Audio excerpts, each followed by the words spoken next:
profil singkatnya dulu ya, Bu Chingfen ya. Jadi sahabat-sahabat Pikti semua, pembicara kita yang kedua ini dari China dan beliau akan memaparkan presentasi dalam bahasa Mandarin yang akan diterjemahkan oleh Ibu Chingfen. Nah, narasumber kita ini adalah direktur dari Departemen Respiratory Medicine, lalu Direktur of Rehabilitation Zone 5, Chief Physician Master of Medicine. Lalu juga beliau adalah member Second Session of Guangdong Respiratory Physician Association, lalu juga member of Standing Committee dari Guangdong Provincial Lung Cancer, lalu juga Traditional Chinese and Western Medicine Rehabilitation Committee, dan juga member dari First, Second, and Third Session of Tungkuan Respiratory Society. Beliau bekerja di rumah sakit dengan pengalaman lebih dari 20 tahun, spesialisasinya adalah asma dan chronic obstructive pulmonary disease atau COPD, lalu interstitial lung disease, respiratory failure, pleural effusion, pokoknya ini semua dunia-dunia paru lah ya Bapak Ibu. Dan beliau ini proficient juga di dalam tindakan invasif dan non-invasif ventilator, lalu juga alat bronkoskopi, biopsi, alveolar lavase, dan banyak lagi yang berhubungan dengan teknik-teknik untuk menunjang fungsi paru, gitu ya.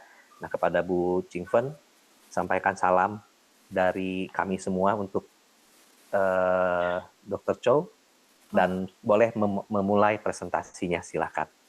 Waktunya 60 menit ya, nanti 5 menit sebelum beres saya ingatkan Bu Chingfen. Baik, sebelumnya terima kasih ya Bapak atas kesempatannya pada hari ini. Saya juga mau menyapa terlebih dahulu kepada rekan-rekan. Selamat siang menuju sore Bapak, Ibu, dan rekan-rekan sekalian. Pada kesempatan hari ini kami akan memiliki salah satu pembicara. Untuk pembicara kedua adalah Dr. Jo, yang sudah disampaikan oleh moderator kita. Topik yang akan dibahas pada hari ini adalah diagnosis dan pengobatan komprehensif asma. Sebelum itu akan saya sapa terlebih dahulu pembicara kita hari ini. Jo Isheng, Nin Hao. 你好，你好。就是我们，就是大家也是说你好，yeah，就是我们我先跟你说，就是这份 PPT 我已经翻译过，所以就由我这边来分享，所以让大家更好理解，怎么样，老师？行，好。好的，好的，谢谢老师。是开始分享就开始我开始说吗？而且，他没分享，可以看见了吗，老师？ PPT 哦，可以看。对呀，可以。可以。Untuk rekan-rekan sekalian sudah terlihat untuk PPT-nya? Sudah, kalau sudah full screen ya. Ya, 好的，老师可以开始。好，大家下午好，我是深圳恒生医院呼吸科的周世信医生，受复兴健康的委派，我今天是讲了一个哮喘的综合诊治。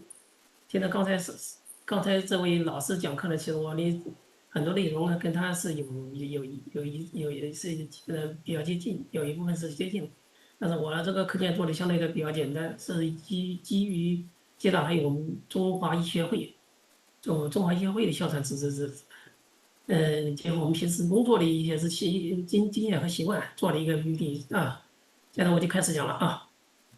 Baik, perkenalkan, saya adalah Dr. Jo Susin. Saya dari Departemen Pulmonologi Rumah Sakit Hanseng Shenzhen. Atas penugasan dari Fuxing juga lah. Saya juga punya konteks tambahan yang lebih natural tentang penelitian dan relatif sederhana karena pada penerimaan metode dari asosiasi pengobatan tradisional Tiongkok juga. Pekerjaan kami juga banyak didasarkan pada pengalaman dan kebiasaan. Lalu kami sebuah topik. Sekarang saya akan saat ini Jo langsung akan memulai penjelasan pada hari ini. 好的，老师可以开始。我这个有一个引文，就是我们像这第一个和第二个，我们就是像邓丽君呢，我们台湾的一个明星，当年他是属于是哮喘，就是因为他平时有这块哮喘的瘾病史，他在清迈旅游，在酒店住店，在酒店住酒店的时候，因为哮喘进行发作，当时因为平时的气体使用过量，还有呢加上当时的治疗没有得到及时有效的治疗而不幸离世。这是我们一个七八十年代很出名一个歌唱家，台湾。Baik, ada salah satu penyanyi Taiwan terkenal, namanya Teresa Teng. Mungkin Bapak Ibu juga sudah pernah dengar sudah nama ini, seorang bintang Taiwan besar pada zamannya dulu. Dia juga digambarkan sebagai sebutannya adalah perahu kecil, ya. Habis itu menjadi seorang tokoh yang dikenal sendiri. Sayangnya Teresa Teng ini sendiri ya, dia meninggal dunia karena sesak nafas dan makin parah karena komplikasi jantung, dan dia tidak mendapatkan penanganan medis yang baik dan akhirnya meninggal dunia secara tragis. Gitu sih.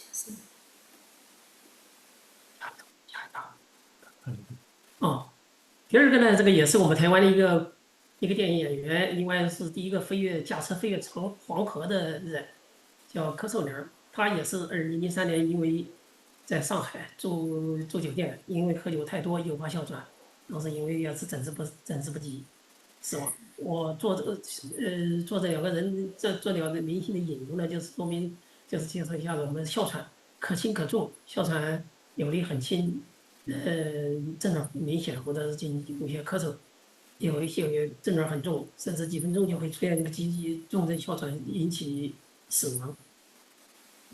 Nah, selanjutnya ini adalah aktor Taiwan ya, Ke Liang. Dia juga meninggal, sayangnya dia meninggal dunia pada tahun 2003 juga. Pernah dikenal sebagai manusia terbang nomor 1 Asia. Karena dia minum banyak konsumsi alkohol berlebihan, akhirnya dia kena serangan asma, akhirnya meninggal dunia akibat serangan asma itu sendiri.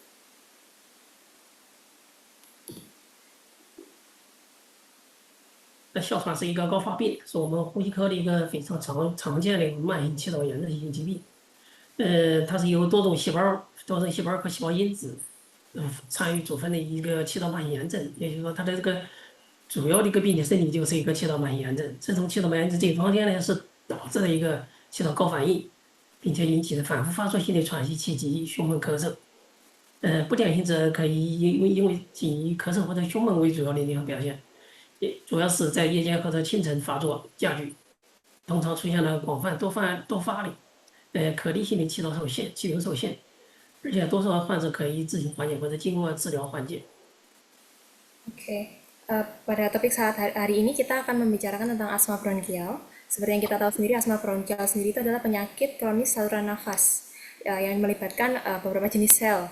Nah, di Departemen Pulmonologi sendiri, salah satu penyakit saluran nafas yang paling umum adalah ini asma bronkial itu sendiri, dan pada dasarnya merupakan suatu kondisi inflamasi dari saluran nafas. Jadi utamanya apa?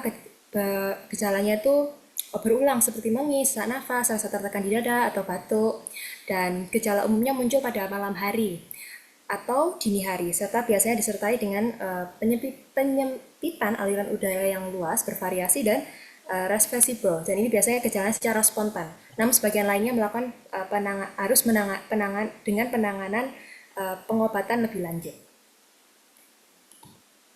这种气道慢性炎症呢，我们在中国以前老百姓认为炎症都好像跟感染有关系，其实这个哮喘的这个慢性炎症和我们老说法是不一样的。我们老的说法也认为这个哮喘主要是以经常为主，现在认为是炎症，而且这个炎症呢是一种非感染炎症。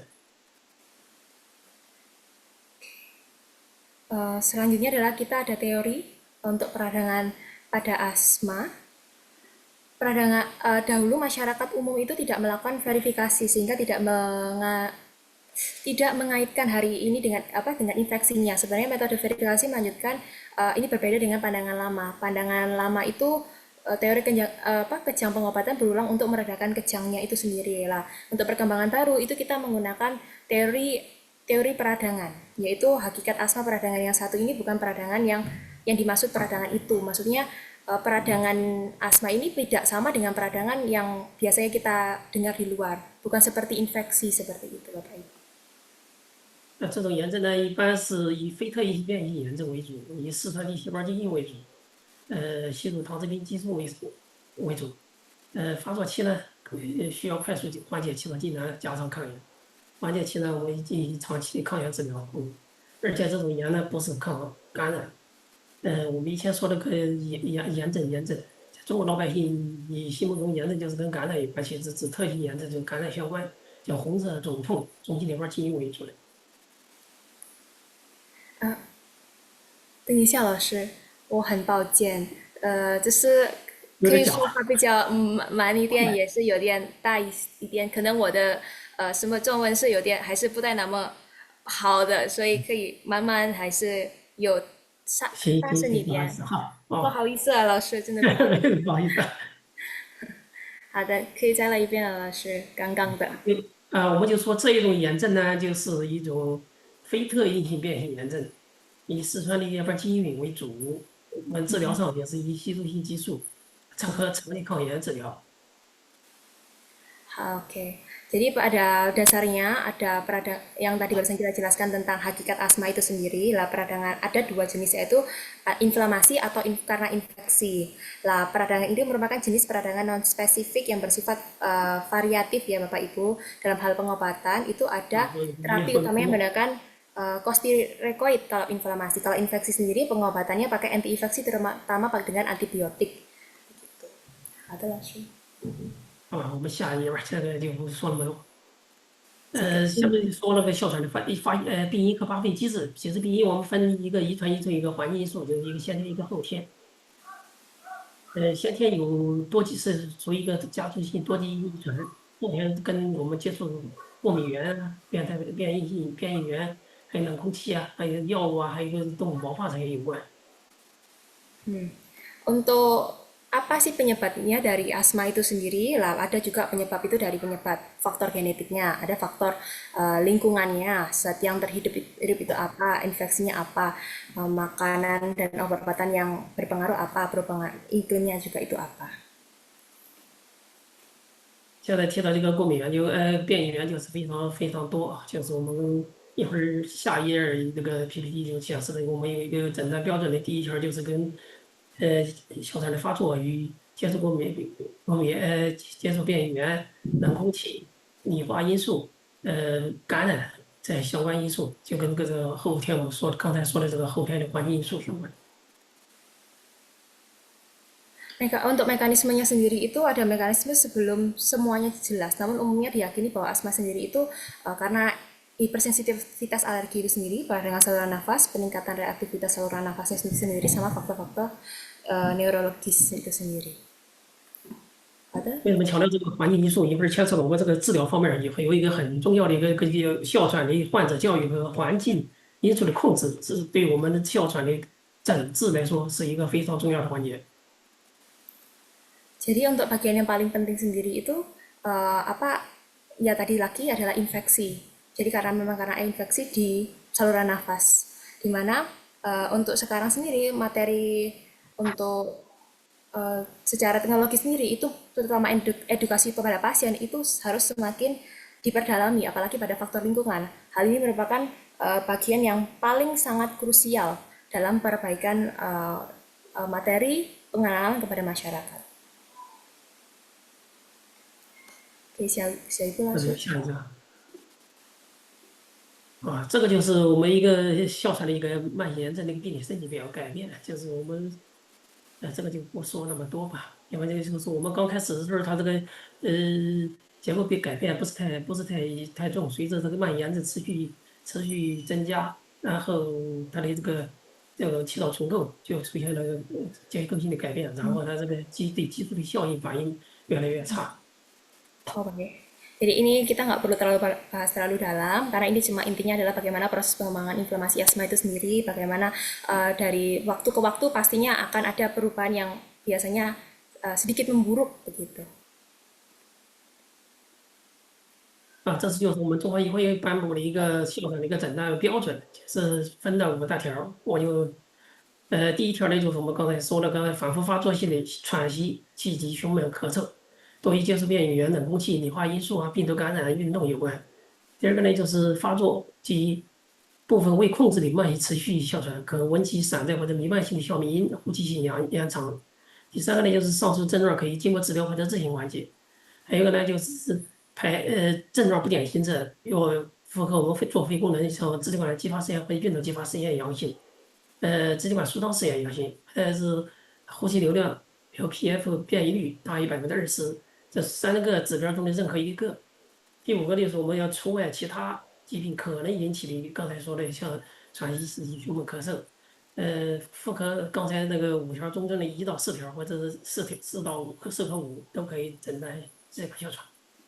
Baik, kita masuk standar diagnosisnya ada kurang lebih 5. Pertama itu adalah gejalanya tuh pasti tadi udah dijelaskan di awal adalah berulang, berupa mengis, sesak nafas, rasa tertekan, dan batuk, dan lain-lain.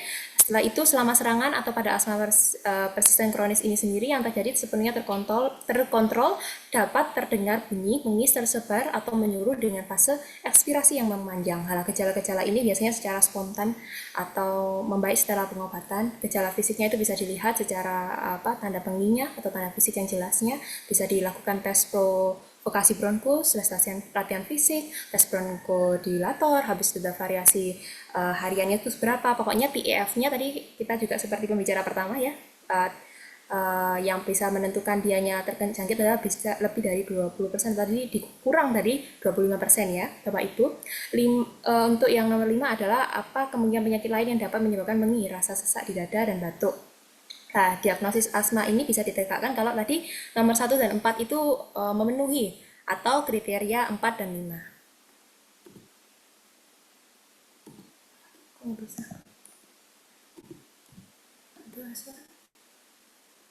哮喘以后诊断以后呢，我们一般的进行一个分期和分级，分级急性加重期、慢性持续期和临床缓解期。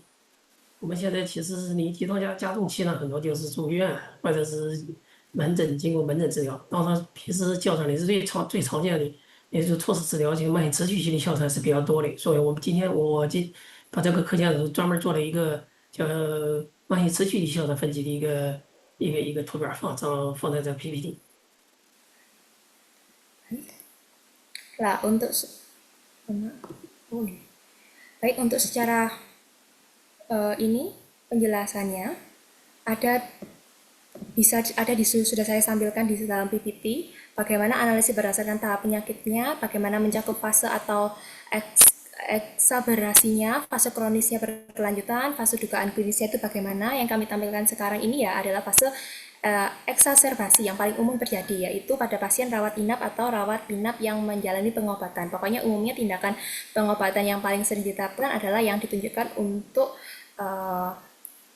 fase berkelanjutan karena memberikan hasil yang lebih signifikan. Oleh karena itu, hari ini saya cuma secara khusus menyusun grafik analisis untuk fase berkelanjutannya dan menyertakan dalam di PPT ini, rekan-rekan. Ada langsung yang解释的部分还是下个部分？下一个吧。好的，老师。刚才是稍微介绍一下哮喘，其实我们今天就重点就在哮喘的治疗，因为刚才说几个明星的死亡，还有这么多人发病，其实很大一部分就是跟大家对哮喘的认识，还有对这个治疗的方案，还有它的时机掌握不准确有关。所以今天的重点是哮喘的治疗。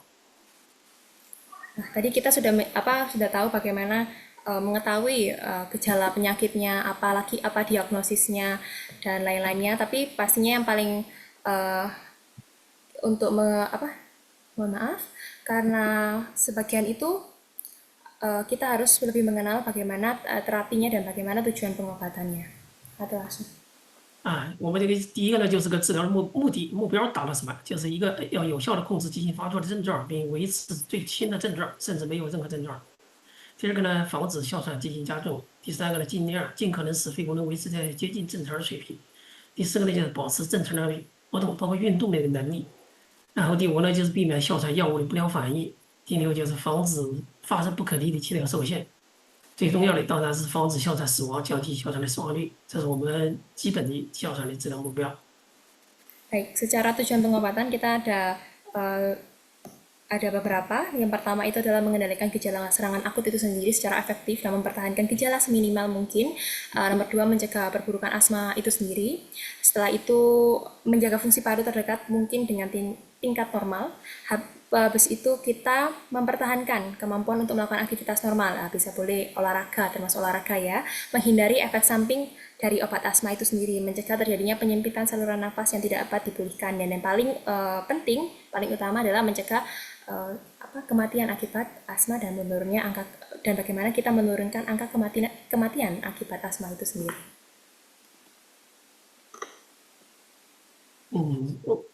我们治疗控制的标准呢，就是一个呢最少或者没有慢性症状，包括夜间的症状；第二个呢发作次数减少是最少；第三个无需因哮喘急诊；然后第四个呢就是最好不用，不能按需使用贝塔手力激动剂。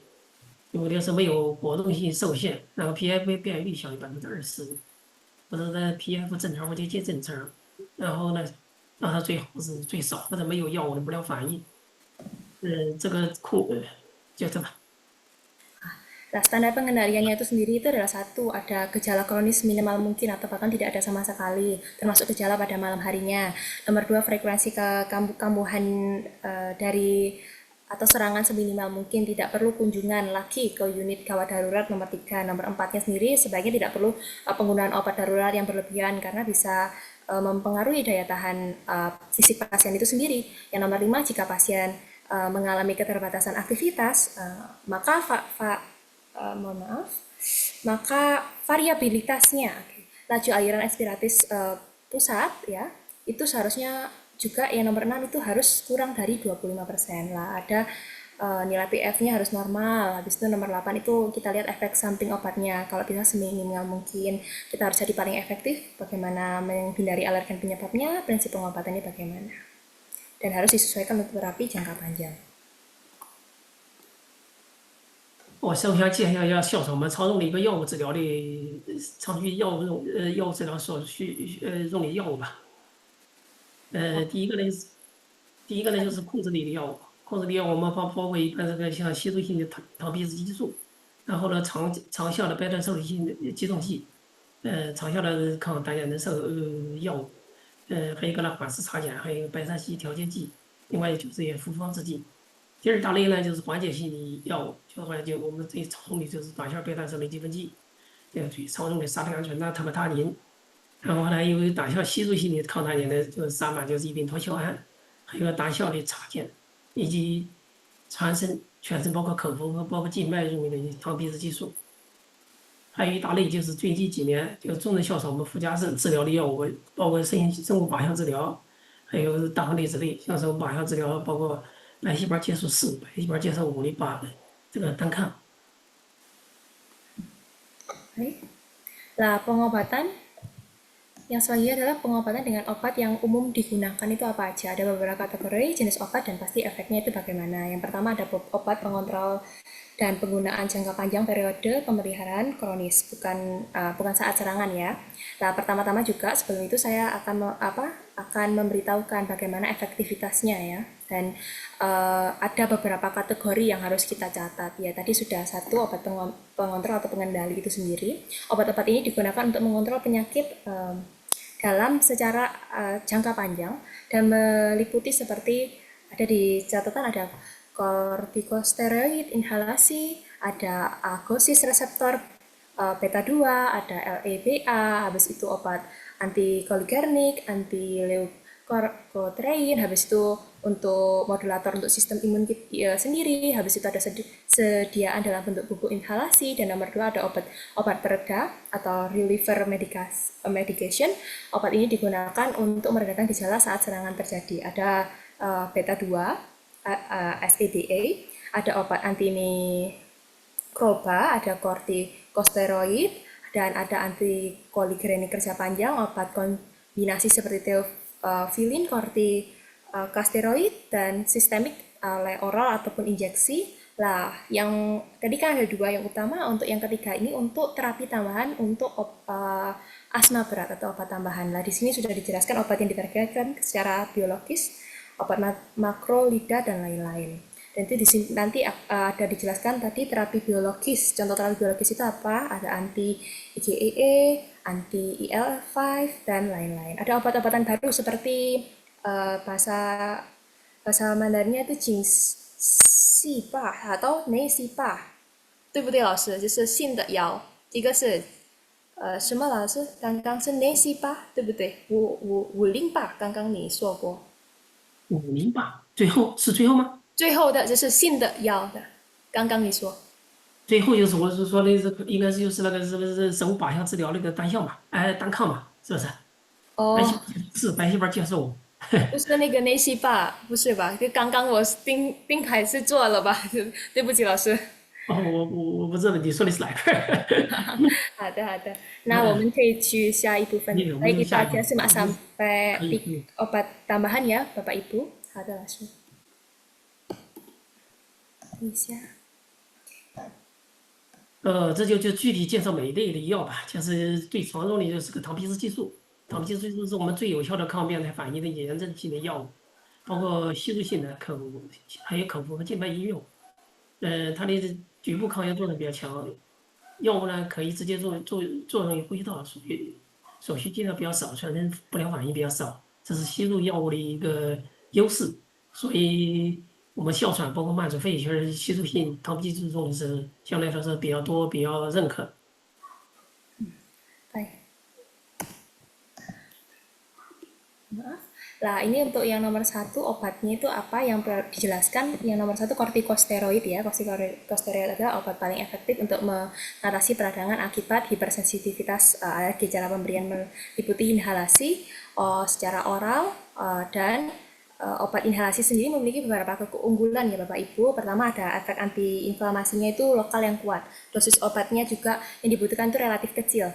Obat langsung bekerja dan di saluran nafas target. Efek samping sistematiknya itu minimal, resiko penularan atau efek reaksi berantai sangat rendah.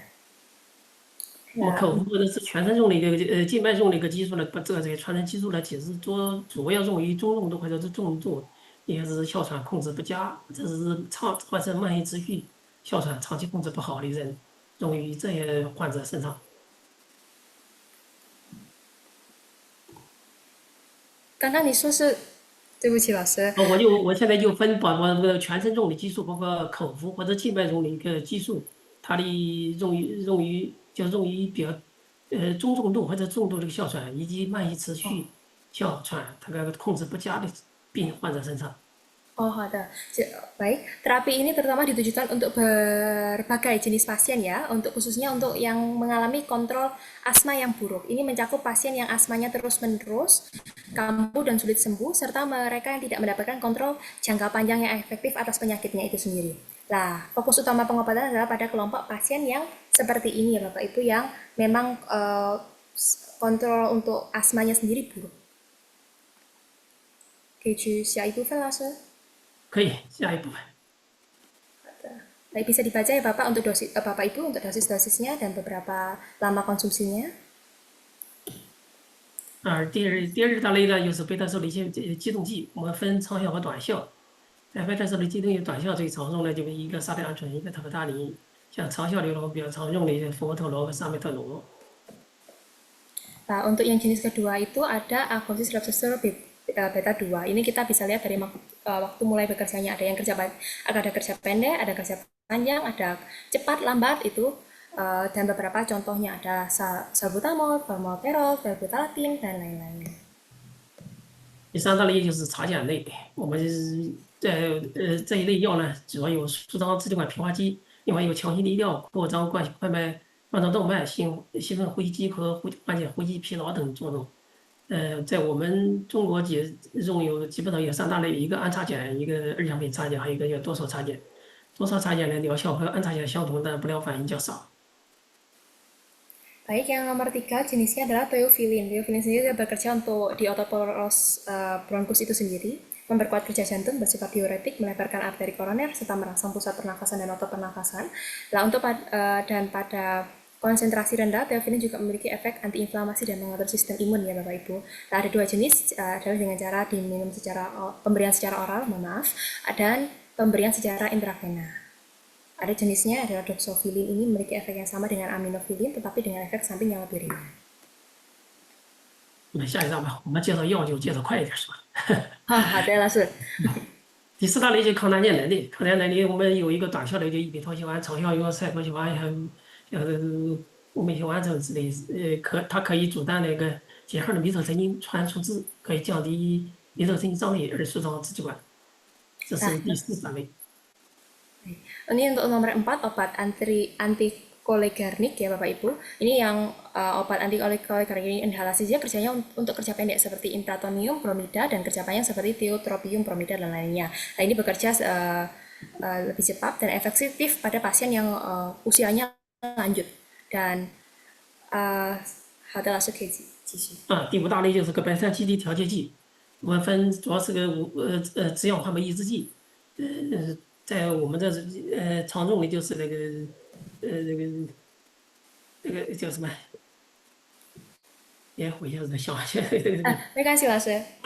顺尔林，叫顺尔林。它的作用虽然不如那个吸入性糖吡啶，所以它是不能取代糖吡啶的，但可以减少那个激素的用量，提高激素的疗效。是谁的？老师刚刚说，我还没。顺尔林。顺尔林 ，OK。Berarti ini untuk nomornya. 好的，可以继续，老师。什么？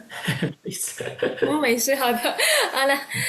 Nomor 5, ini kita untuk pengatur leukotriene lah, termasuk antagonis reseptor leukotriene sistem itu sendiri lah. Efeknya itu bagaimana? Efeknya ini tidak dapat menggantikan kortikosteroid ya Bapak Ibu yang seperti di awal, tapi dapat mengurangi dosis steroid yang diperlukan dan meningkatkan untuk efektivitasnya. Itu sendiri. 这是几大，另外下一张吧。好，你先。好的，可以。这是刚才我们说的这个联合制剂，就是 SS 加拉巴加拉玛，或者是 SS 加拉玛，或者拉玛 SS 加拉玛这个复方制剂，以 SCS 就吸入性糖皮质为基础，联合拉玛为主。假如说这个中高剂量下的这个2年，就 SS 加拉玛效果不好，控制不佳，考虑3年。Oke. Yang keenam adalah obat kombinasi ICS, LABA, sama LAMA. ICS sendiri digunakan sebagai dasar terapi, dikombinasikan dengan LABA jika kontrol secara tidak tercapai pada dosis sedang atau tinggi. Maka dapat dipertimbangkan lagi untuk menambahkan LANA sebagai terapi yang kita sebut tadi obat 3 kombinasi. 好的，老师可以继续。还有一类呢，就是最近比较时髦、比较新的东西，就是牵扯到我们这个像哮喘归于2类2性炎症。目前产生了很多的生物靶向制剂，就比如说抗IgE单可能抗体，就是奥马舒甘抗，像抗白细胞介素5单功能抗体，白细胞介素5阿尔法亚基抗体，还有一个白介4抗白细胞介素4单功能抗体，另外一个抗胸腺基质的细胞淋巴细胞的这个肾上素的一个单功能抗体，这些药物呢基本上都是用于重症患者、重症哮喘患者的一个治疗。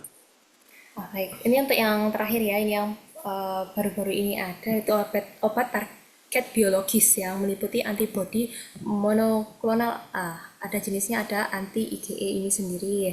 Nah, untuk ini adalah tren dan tergolong baru. Ada digunakan untuk uji klinis tahap 2 seperti pada pasien asma berat. Lah untuk jenisnya Bapak Ibu bisa mungkin yang lebih expert bisa dibaca, ada anti IgE dan lain-lain. Lah obat-obat ini terutama digunakan untuk tadi lagi pasien dengan asma yang berat. 看一下一张。这个呢就是今天主要讲的这个是治疗，刚才是讲了几个药物。其实今天这个我们不牵扯那个重症或者是个住院需要静脉用这些技术那个治疗的这个患者。主要是针对平时在社区或者门诊哮喘患者的治疗方案，牵扯到这2张 PPT， 牵扯我们的这个升阶梯和降阶梯治疗和它的分期。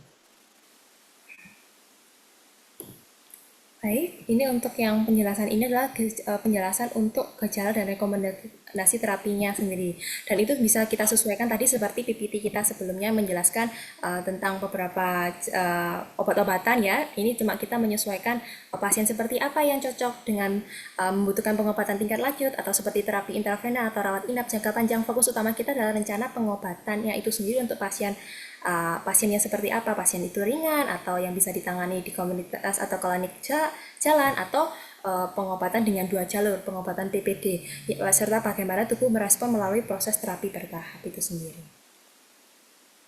这个所有的患者呢，不推荐使用一个短效的贝塔受体兴奋剂，像这哮喘症状不频繁，少于每月2次呢，就是按需低剂量的 SS 或者加福莫特罗。其他选择像是使用一个短效的贝塔受体兴奋剂，同时使用一点低剂量的 SS 或者联合使用或者单用。像那每个月2次或者2次以上的效的患者呢，我需要缓解的药物呢，一般用低剂量 SS 按需使用一个萨巴，或者按需剂量的 SS 加福莫特罗。像其他选择包括一些是白三七受体这个调节剂，但疗效的一般是不如那个吸收性激素。这是几类调整，像大多数是有哮喘症状的，会每周有1次或者1次以上，因为哮喘的醒尤其存在的危险因素里，应该保低剂量的 SS 加拉玛作为维持疗，像 SS 加福莫特呢，就是我们心理可都保，或者按需使用呢。另外在这个基础上按需使用那个短效的贝塔受体兴奋剂为缓解治疗，同时联合这个 SS。或者在那种中等剂量的 SS 加上按需使用的这个短效的贝塔受体兴奋剂。这个我们这一页就快，我们下一页再说吧。哦，对老师，我解释是比较快一点，好不好？这个部分。可以。Oh, ada. Baik untuk yang topik ini untuk kejadian rekomendasi terapi sendiri tadi sudah dijelaskan oleh Dr. Jo sendiri bahwa untuk yang ini disesuaikan dengan pasien lah. Untuk nanti kita menggunakan mungkin nanti ICS dosis rendah itu digunakan sendiri atau ICS dosis rendah nanti dikombinasikan dengan formoterol dan lain-lain. Nanti ini akan kita tidak perlu menjelaskan ini terlalu panjang. Nanti Bapak Ibu bisa mungkin di screenshot atau dibaca kembali. Ada langsung. 这个 PPT 其实刚才这个老师也讲过，我们现在也重新再强调一下。其实我们这边也就是长期的治疗方案也是阶梯式，就是分1、2、3、4、5级，在不同级中不同的药和方案。可以吗？可以，我想好的老师。我继续说还是等你？我说，我翻译一下好不好老师？Untuk ini yang bagian ini adalah untuk terapi jangka panjang lah. Ini pendekatannya bertahap dan untuk jenis stepwise untuk asma nanti bisa disesuaikan terapi apa yang paling cocok itu sendiri dan bagaimana tingkatan-tingkatan pasiennya sampai ada jenisnya ada terapi kontrol utama, opsi lain kontrol, terapi reliever pilihan, alternatif reliever. 好的老师，这是下一步还是？我们就还是这部分还是下一步老师？下一步也可以，其实我这个刚才跟上一页就大同小异，这一页里头其实可能就是列成表的更细致一点，要不就下一页吧。好的。我们现在重点就是介绍一下这吸入疗法这个生理基础，因为我们很多听友就是用吸入剂，就是因为我们两肺呢具有广阔的那个药物吸收空间，呼吸道黏膜具有良好的吸收性和通透性。可以使这个药物呢非常容易在气道黏膜局部弥散和吸收。另外呢，呼吸道的黏膜和黏膜下层有丰富的一个药物受体。Kita masuk ke bagian dasar fisiologis dari terapi inhalasi lah. Kedua paru-paru kita sendiri itu memiliki ruang penyebaran obat yang luas. Mukosa saluran nafas kita sendiri memiliki daya serap dan permeabilitasnya itu sendiri yang baik. Jadi untuk zona transvisi saluran pernafasan dan alveolis itu sendiri yang memiliki daya serap itu sendiri itu sudah sangat bagus apalagi untuk menyerap obat-obatan di sekitarnya lah. Selain itu zona transisi sendiri saluran nafas ini juga memungkinkan untuk menyerap obat secara maksimal sehingga meningkatkan efektivitas dari terapi inhalasi. 那个吸入疗法比口服治疗可以临床显示更好的优越性，就是呢一个那个药物可以直达的靶器官，另外起效比较迅速。用你的药物呢剂量比较小，局部的药物浓度高，全身副作用也小。支架扩张器吸收以后呢，疗效呢远远高于这个口服治疗。最后一个呢就是很方便，使用方便。 Baik, terapi inhalasi sendiri lebih unggul dibandingkan terapi oral ya. Obat langsung menuju organ targetnya sendiri, efeknya juga lebih cepat, dosis obatnya juga digunakan itu lebih kecil. Untuk konsentrasinya sendiri obatnya itu secara lokal dan lebih tinggi, efek sampingnya pun juga lebih sedikit. Efektivitasnya itu juga untuk melalui inhalasi atau itu lebih secara oral itu jauh lebih baik, mudah digunakan juga. 我们下面就介绍几种吸入剂吧。下一吧。从现在开始，我就介绍我们哮喘常用的几种吸入剂。一个呢就是 MDI，就是一个定量的吸入起雾剂。那个呢像小孩或者老人，他不太会用这个 MDI 的时候，他可以加个手罐，这是最常用的一种。像我们那个短效的贝塔色的分析门剂，还有一个呢像那个赛特硝胺之类的，不是那个异丙脱硝胺就是用 MDI。 Baik, ini untuk alatnya sendiri ada inhaler aerosol dosis terukur dan terukur ya Bapak Ibu, ada MDI dan spacer. Ini lebih bagus untuk digabungkan berdua. Lah, untuk anak-anak ataupun lansia yang kesulitan menggunakan MDI itu lebih bagus jika digabungkan dengan spacer ini sendiri. Jadinya dan keduanya ini juga sebagai inhaler yang sering dan sudah umum digunakan. 这是我们也是非常就是哮喘平时最常用的吸入剂的一种，就是多宝，我们用的叫辛培克多宝，叫福莫特罗布替奈德吸入剂。这是个装置，它里头有螺旋药粉推上去以后一挤，然后每次定量吸入。 Nah, ini juga merupakan salah satu obat dari inhaler Bapak Ibu yang paling sering digunakan untuk asma, yaitu Topau atau Turbohaler ya Bapak Ibu. Ini inhaler kombinasi Symbicort dan Seretide ya. Jenis Topau ini sendiri atau Turbohaler itu digunakan untuk pasien yang masih baru atau pemula, jadi membutuhkan koordinasi yang tepat. Jadi seperti memastikan alatnya itu dengan benar ke mulut dan menghirup secara konsisten selama penggunaan obat inhalasi itu sendiri. 第三种呢就是个转大器，我们最常用的叫苏地蝶，叫萨米托罗氟替卡松。这是道理是原理都是差不多吧？就这个装置，这是这个1、2、3这个装置的一个吸入法。 Oh ya, ini untuk yang ini jenis dry powder inhaler atau DPI. Jadi untuk dia ada alat untuk tombol tuas untuk tekannya untuk bisa diputar. Jadi cakramnya dan melepaskan dosis obatnya itu sendiri. 这是一种吸粒儿，我们平时用的那个长效的抗胆碱的受体吸入剂，像赛特溴胺之类的，就用这个装置。其实我们就是说把这个打开以后，药丸放进去，然后扎破，嘴含着口，含嘴吧，就吸。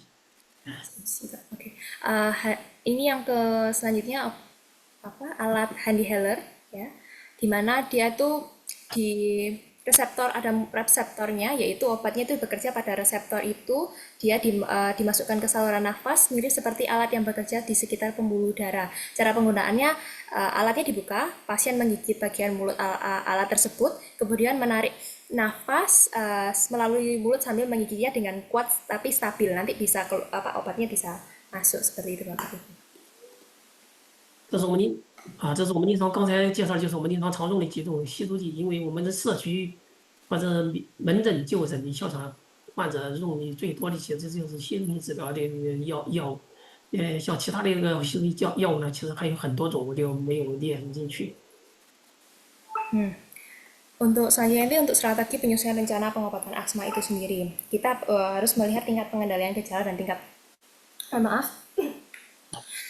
dan tingkat faktor risikonya, kerusakan fungsi paru dan riwayat serangan akut itu sendiri, dan menyesuaikan untuk dilakukan dengan pendekatan bertahap dalam pengobatan asma atau stepwise, baik dengan peningkatan escalation maupun penurunan de-escalation tingkat terapinya sendiri.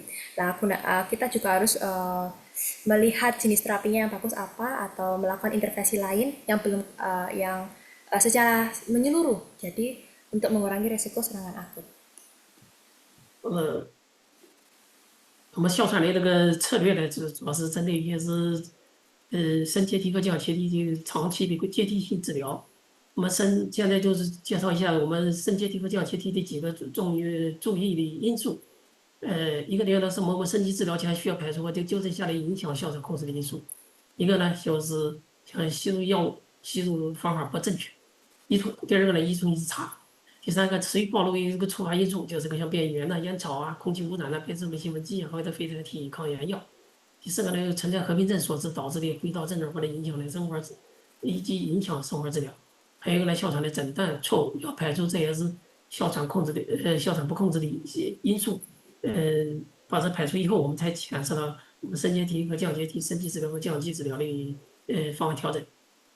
Nah, untuk strategi pengolahan asma ini kita terutama terfokus untuk jangka panjang atau stepwise terapi dengan tujuan meningkatkan kontrol dan menurunkan risiko kambuhannya itu sendirilah. Sekarang kita bahas dulu apa beberapa faktor penting yang dapat mempengaruhi pengendalian asma berikut ini. Yang nomor 1, metode penggunaan obat inhalasi yang tidak tepat. Dan nomor 2, kepatuhan pengobatan yang rendah. Nomor 3, paparan terus-menerus terhadap faktor pemicu seperti alergen, asap rokok, polusi udara, penghambat reseptor beta blocker atau obat antiinflamasi lainnya.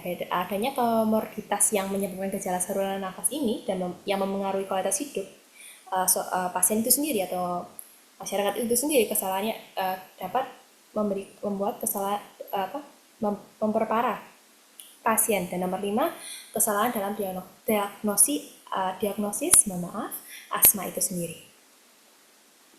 要么哮喘呢，像我们哮喘呢，本来刚才说了，我们治疗上分完全控制、部分控制、未控制或者急性加重。假如处于急性加重或者部分控制或者未控制的情况，我们就要对哮喘的治疗方案适当进行升级。假如这个人处于完全控制，叫良好控制、完全控制，并且持续到3个月后，我们可以进行降阶梯治疗。当然，刚才这个升阶梯和降阶梯的方法，刚才我们的1、2、3、4、5期已经讲。Tadi seperti yang kita bahas, ada dalam pengobatan asma itu sendiri kondisi pasien terbagi menjadi 4 kriteria. Nah, yang pertama yang terkontrol sepenuhnya, terkontrol sebagian, tidak terkontrol, dan mengalami eksaserbasi akut atau pemburukan yang secara mendadak. Nah, jika pasien berada dalam kondisi yang akut tadi atau tidak terkontrol atau terkontrol sebagian, maka rencana pengobatannya perlu ditingkatkan atau disesuaikan secara tepat ya Bapak Ibu. Dan sebaiknya jika pasien sudah dalam kondisi yang terkontrol sepenuhnya, maka harus disertai pemantauan yang tepat. 什么时候这个开始降解期呢？就是我们哮喘完全得到控制，并且持续到3个月以上，肺功能呢能维持到平稳状态，也可以降阶梯。那么降阶梯治疗原则呢，一般都是哮喘控制且肺功能稳定3个月。如果存在有一些危险因素呢，比如沙发容量每月大于之，移动性或者吸收性差，像吸烟呐，或者暴露于变异源，或者痰或血中的市场粒细胞增高，这个一般不推荐降阶梯治疗。第二，那个降阶梯治疗应该选择适当的时机，应该避开患者呼吸道的感染、妊娠或者旅行期间。另外每3个月减少 SS 吸入量25%到50%，通常是安全可行。Untuk prinsip penurunan tingkat pengobatan, kita harus melihat gejala asma terkontrol dan fungsi paru stabil selama lebih dari 3 bulan itu sendiri. Lah, maka penurunan pengobatan umumnya jika sudah ada kayak peningkatan dari gejala itu sudah mulai berkurang dan peningkatan dari pasien itu sendiri, maka penurunan pengobatan umumnya tidak mohon maaf ya Bapak Ibu, jika kondisi pasiennya menurun, maka pengobatannya umumnya tidak disarankan. Waktu penurunan pengobatan harus tepat, hindari saat pasien mengalami infeksi saluran pernafasan, mengurangi dosis ICS sebesar 25% sampai 50% setiap 3 bulannya, umumnya aman dan dapat dilakukan. Nah, kualitas hidup pasien itu kita lihat tadi ya Pak. Yang pertama harus itu pencetusnya atas asap rokok dan alergen itu bagaimana, apakah ada produksi dahaknya itu juga harus tetap diperlihatkan ya Bapak Ibu. Maka semuanya akan dianjurkan untuk memulai terapi penyesuaian bertahap dan step up terapinya kembali. 那么下一页吧。刚才说的是我们哮喘的药物治疗，还有刚才说了我们哮喘的一个控制，还有一个非常重要的一个非药物治疗措施。一个呢就是我们的一个环境控制，二一个呢就是个生活方式调整。环境控制最主要是指避免接触过敏源。我们常见的过敏源有尘螨呐、花粉呐、动物毛发。所以这个患者的一个保持室内清洁，经常使用空气净化器或者吸尘器，另外定期清洗床上用品。像花粉季节尽量减少外出。像第二个呢，就是减少一些刺激因素，像避免接触烟雾啊、化学物质、冷空气等刺激。像二手烟、厨房抽油烟机，这个抽油烟，这个都是，在寒冷季节或者空气污染严重的时候，佩戴口罩都是非常重要的一个环境控制。第二大块呢，就是我们的进行一个生活方式的调整，就是适当运动。另外，就空气比较好，环境污染比较轻的，环境中进行运动。